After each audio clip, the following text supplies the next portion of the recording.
মেক্সিকোর কেরেতারা এবং সর্বশেষ খেলেন ব্রাজিলিয়ান ক্লাব ফুলমিনেন্সে।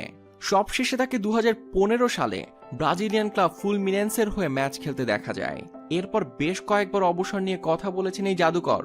অবশেষে 2018 সালের 31 মে অফিসিয়ালি অবসরের কথা জানিয়ে দেন এই কিংবদন্তি ফুটবলার।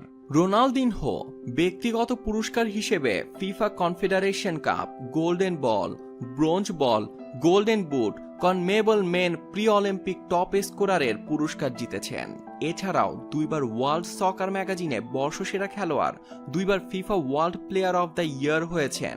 ব্যালন ডি আরও জিতেছেন এ প্রতিভাধর ফুটবলার। ফিফা বিশ্বকাপের একাদশে একবার এবং ফিফপ্রো ওয়ার্ল্ড একাদশে 3 বার জায়গা করে নিয়েছেন। পাই ফিঙ্গার্সের পক্ষ থেকে এই ফুটবল জাদুকরের জন্য শুভকামনা রইল। সবাইকে অসংখ্য ধন্যবাদ।